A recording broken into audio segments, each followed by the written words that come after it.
I'm Dr. Joe Esposito, and welcome to our podcast, For the Health of It. Remember to subscribe to our podcasts, and I'll help you naturally get well and stay well. The information presented on this program is not intended to take the place of your personal physician's advice, and it is not intended to diagnose, treat, cure, or prevent any disease. Discuss this information with your own physician or healthcare provider to determine what is right for you. Are you suffering needlessly? Dr. Joe can give you advice on how to naturally get well and stay well. Dr. Joe Esposito.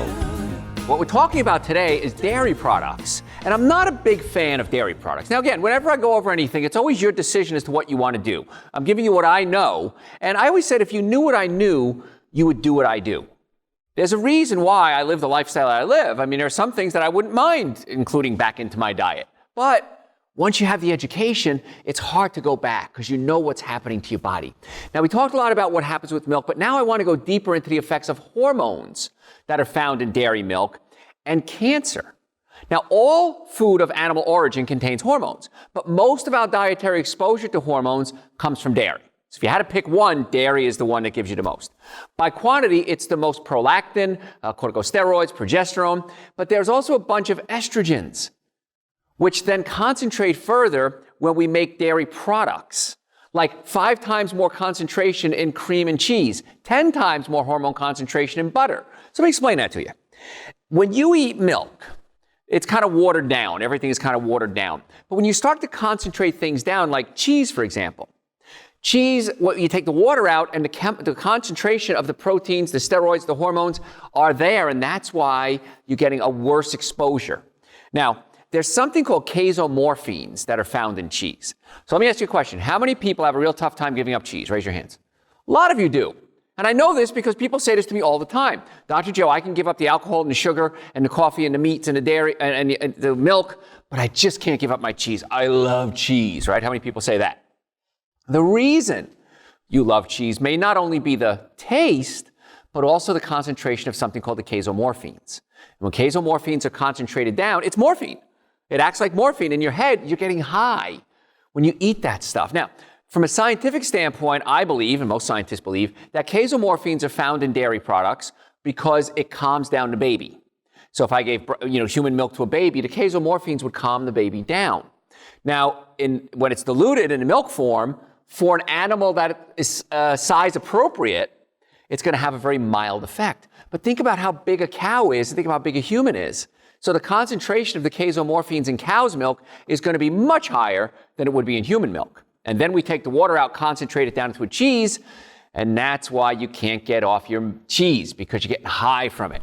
So when it comes to exposure to steroid hormones and food supply, 3/4 of our exposure to ingested female sex steroids comes from dairy. The rest is evenly split between things like eggs, meat, and fish.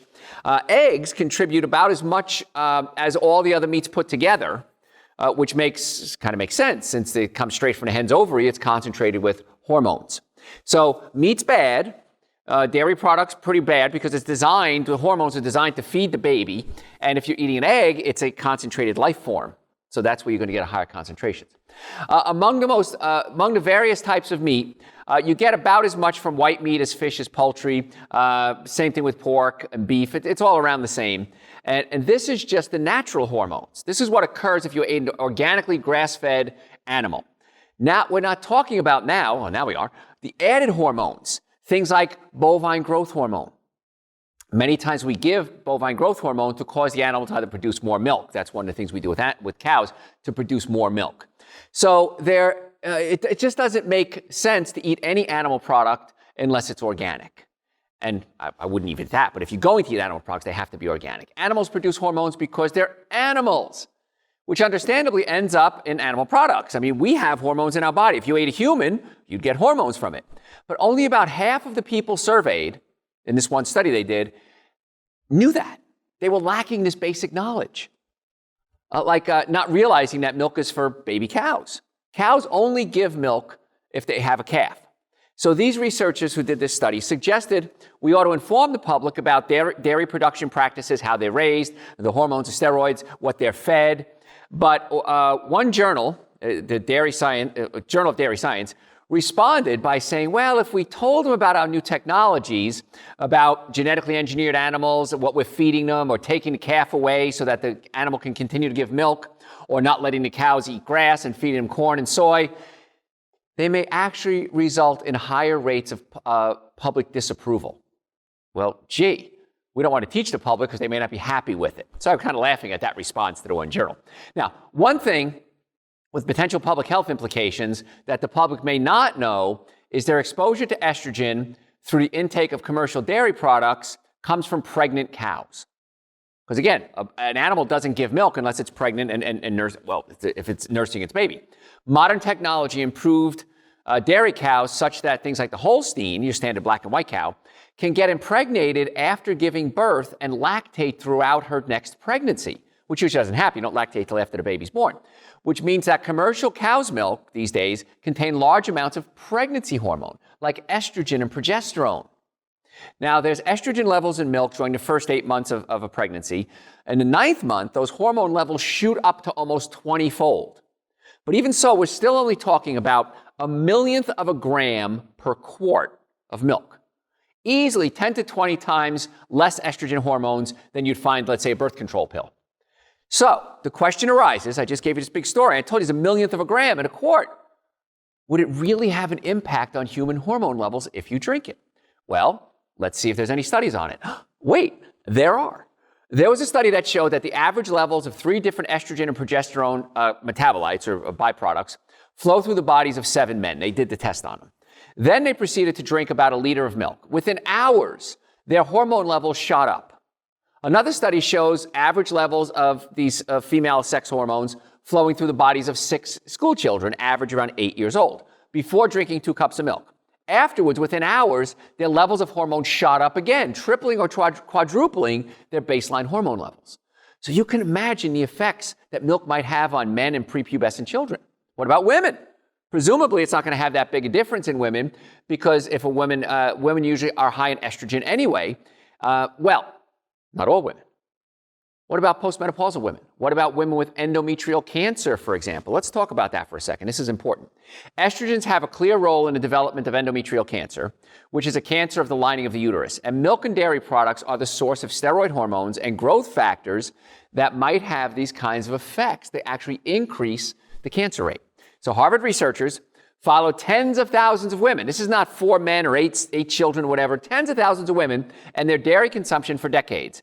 And they found a significantly higher risk of endometrial cancer among postmenopausal women who consume dairy. So the studies are there, folks. Now again, is it going to affect everybody? Maybe not. I don't want to take that chance. We have a big file. I talked about this before, the Dr. Joe is Right file. And things we talked about that later on just become mainstream.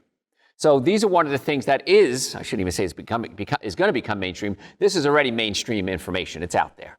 So let's talk about dairy-free benefits and alternatives that you might not even know about. Did you know that the first adverse reaction to cow's milk was actually detailed 2,000 years ago? So it's not new. Once again, we talk about Dr. Joe is Right column. This is old stuff. Hippocrates described the first adverse reaction to cow's milk as skin and gastrointestinal symptoms after consumption. So today, cow's milk is among the first foods introduced to an infant's diet, and accordingly, that's one of the first and most common causes of food allergies. Now, here's the problem with food allergens. We talked a little bit about wheat before, we're talking about dairy now. You put these foreign proteins in the body, let's say gluten or casein from milk, gluten from wheat. It gets into the body, and the immune system says, I don't know what that is. I better attach onto that protein and take that and bring it to your lymph glands. And the lymph glands go through a process, and they say, okay, is this good? Is it bad? It kind of holds court. And they say, it's bad, let's get rid of it. Well, what happens is even if you stop drinking the meat, the milk and the dairy or whatever you're having a reaction to, your immune system already has recognized this foreign protein and will attack it every chance it gets. Here's the problem. Some people's immune systems are not as scientific or specific, I should say, as others. And so they're more general. So if you have a protein, and a protein is just a series, everything is just a series of compounds, of chemicals.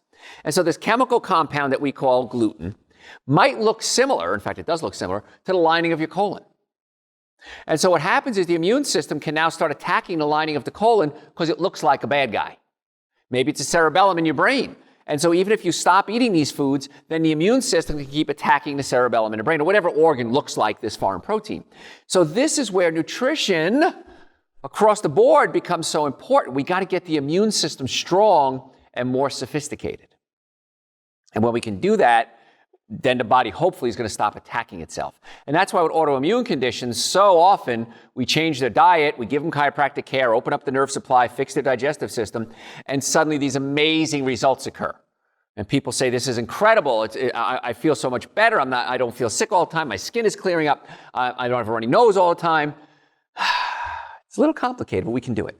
So causes of food allergies, we said in early childhood, can lead many to seek out dairy-free diets.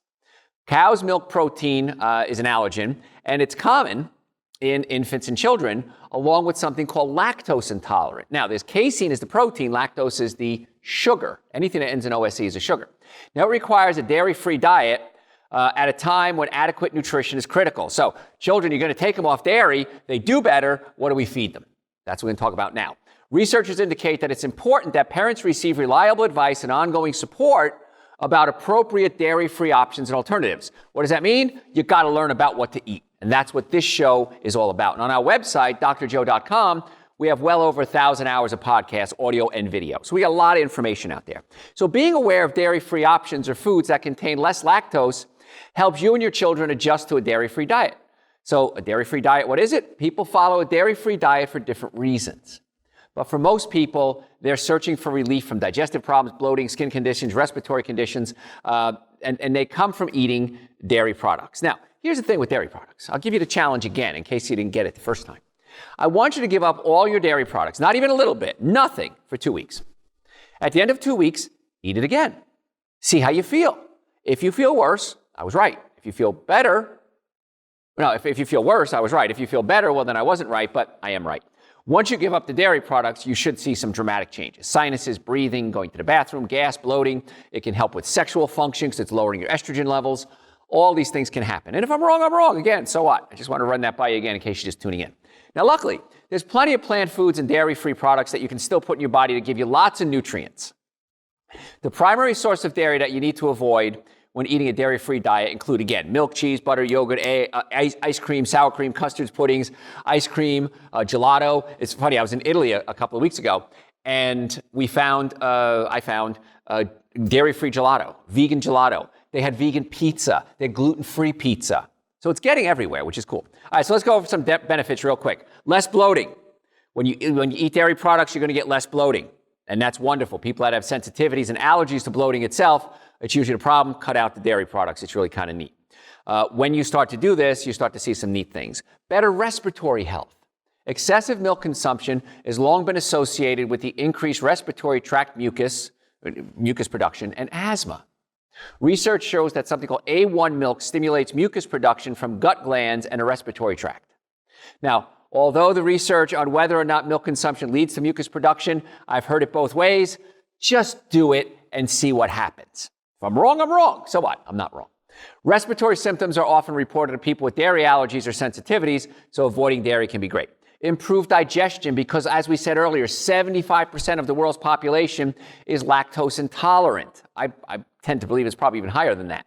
So sticking to a dairy-free diet guarantees you avoid those digestive symptoms if they're being caused by dairy. Ditching the dairy can help with cramps, stomach pain, bloating, gas, diarrhea, nausea. Dairy has also been labeled a key trigger in irritable bowel syndrome. About 2 or 3 times a week, I get an email from one of you wonderful listeners, and you say, Dr. Joe, what about IBS? What about irritable bowel syndrome? Got to cut out the dairy, got to cut out the wheat. Chiropractic care is a wonderful adjunct to open up the nerve supply that go into the colon.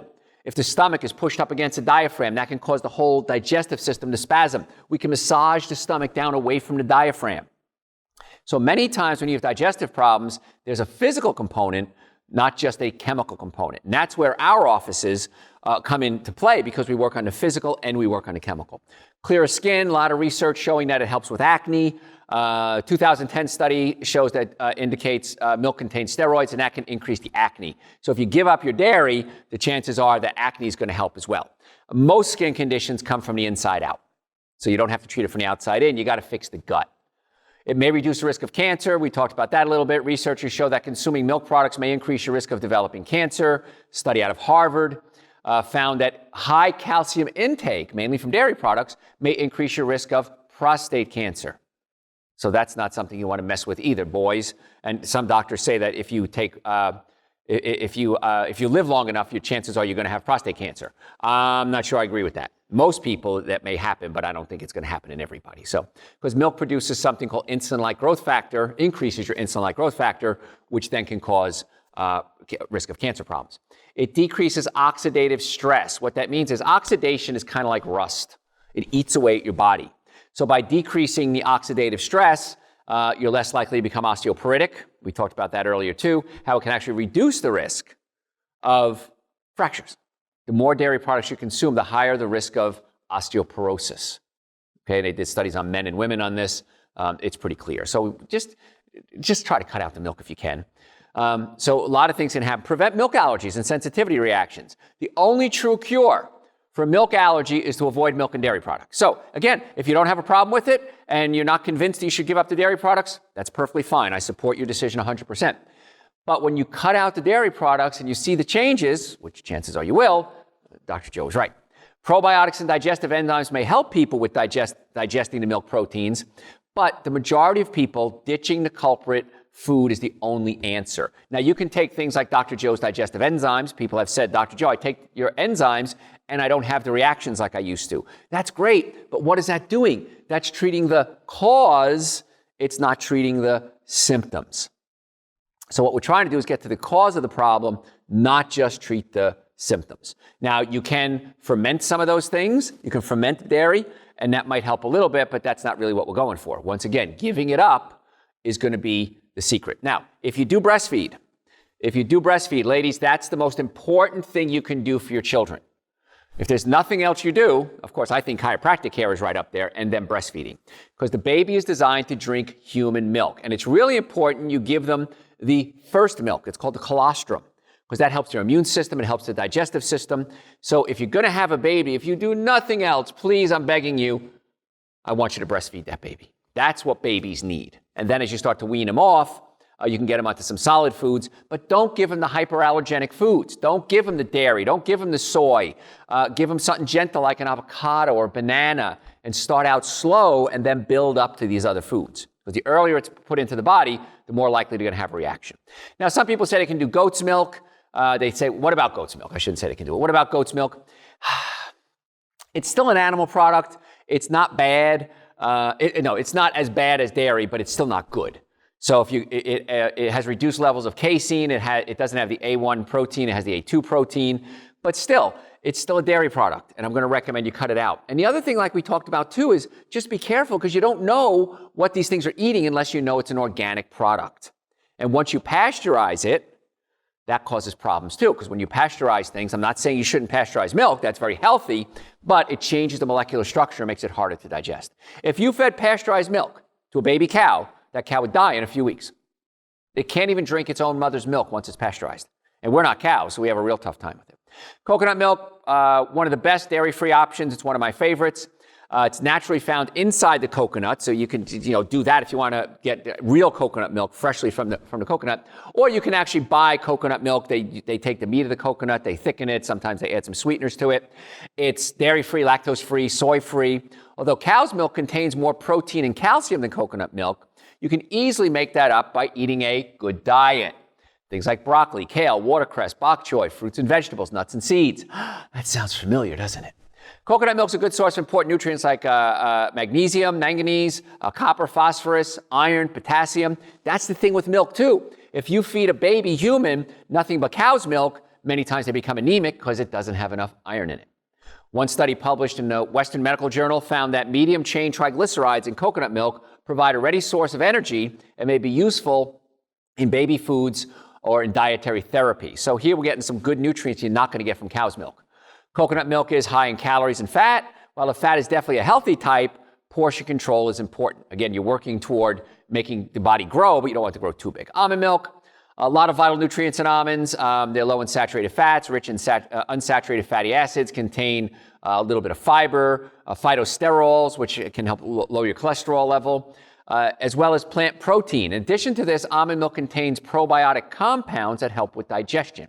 It can detoxify your body. Healthy bacteria growth can be benefited from drinking things like almond milk. Now, there's not going to be a lot of almonds in almond milk. So even though it's good, it's not a wonderful health food. Okay? So we find that infants tolerate it pretty easily. Soy-based formula can be a little bit of a challenge, and that's why almond milk might be a better choice. Almonds are pretty hypoallergenic. Again, not a big fan of the soy milk. If you're going to do soy of any type, make sure it's organic.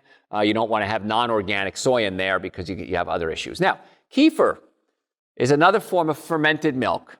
It's technically a dairy product, but when it ferments, it breaks down a lot of those proteins. Now, I'm not a fan of kefir because it's still a dairy product. And here's the thing with kefir and yogurt, because everybody's going to ask me this question. What about kefir and yogurt? Well, it does have probiotics to make it ferment.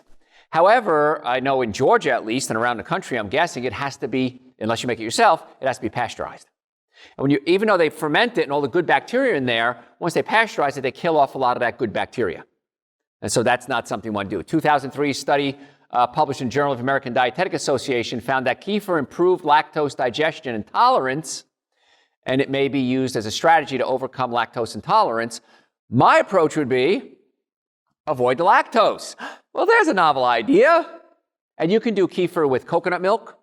You can do almond milk yogurt, coconut milk yogurt. If you have to have that, that's great. But I prefer you make it yourself. Because if you make it yourself, you know that it's going to have good stuff. There's another product that's called Amasai, I think it is, or Amasai, I think it's pronounced. I've only seen it written. I've never seen it said. It's a traditional fermented milk beverage, very similar to kefir. Once again, same thing. It's still a dairy product. So even though you break it down, that's wonderful, but it's still going to have a dairy product. You probably still have some reaction to it, especially if you're sensitive to it. So I wouldn't recommend it as your primary choice because it's not really a good thing. Now, you can do things like Dr. Joe's probiotics, which are good bacteria, if that's what you're shooting for. If you're shooting for the dairy products, you're shooting for whatever, you're taking the yogurt or the kefir for probiotics, Dr. Joe's probiotics are on the website, drjoe.com. I take one of those every day. If you take a lot, you might get some diarrhea, but chances are you're not going to overdose on probiotics. And if you do, it's not going to be deadly. I mean, you have to take a lot of them, I guess, to have that problem. But I take one a day, and I'm good with that. And if you're eating a good diet, you're also getting something called prebiotics. Prebiotics are the food that feeds the bacteria. It's not the bacteria, it's feeding the bacteria that's in your colon so that they can reproduce. So if you're eating a good diet consisting of a lot of fruits, vegetables, nuts, and seeds, you're going to get prebiotics. I even put prebiotics in Dr. Joe's Super Greens, an essential source. Well, in the essential source, there's some in the Super Greens. But the essential source, we add probiotics and prebiotics so that it helps with the digestion. And if you look at the formula of the Super Greens and the essential source, I put this together knowing what most people are lacking. We take fruits and vegetables, juice it, take the water out at a real low temperature, keeping the enzymes active. You heard me talk about enzymes before. Then we had prebiotics, probiotics, digestive enzymes, a complete multivitamin. That's the essential source. That's why it's called. Get your essential nutrients from the source, fruits and vegetables. See how smart I was when I named that. And then Super Greens has a lot of nutrients in it to alkalize your system and give you a lot of minerals to help attack acids in the body. Plus it has omega-3 fatty acids in it. So I take a scoop of Super Greens and a scoop of essential source every single day. I think you should too, because it's the minimum nutrients you should take every day. And the biggest complaint I get, you've heard this before, the biggest complaint I get from my patients is, why didn't I do this sooner? Something as simple and inexpensive as Super Greens and essential source every day, it's way cheaper than buying a cup of coffee, and I feel great. And a lot of people tell me this, I can't afford not to take your supplements, Dr. Joe. And the first time it happened, I said, I don't understand. What do you mean? Because when I take the supplements, I eat less, I feel better, I work harder, I sleep less. When I do sleep, it's a good sleep. There's no downside to getting healthy, folks.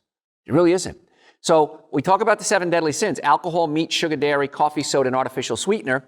Again, whatever you do is up to you. It's 100% your decision. But I can give you information so that you can make better choices. So when it comes to dairy, there's tons of substitutes out there.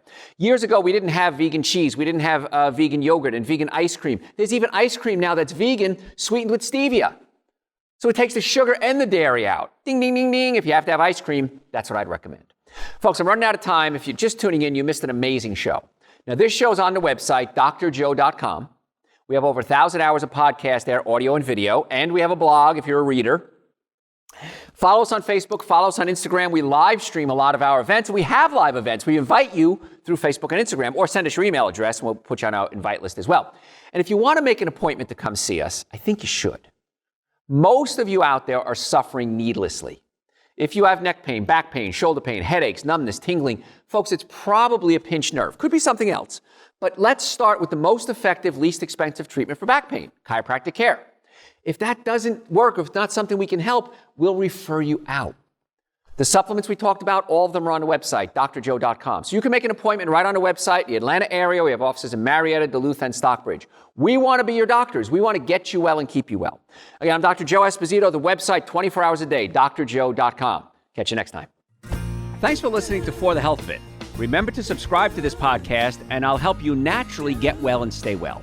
You can also listen to and call into my radio show live Sunday evenings from 7 to 9 Eastern Time on WSBRadio.com and on the WSB Radio app.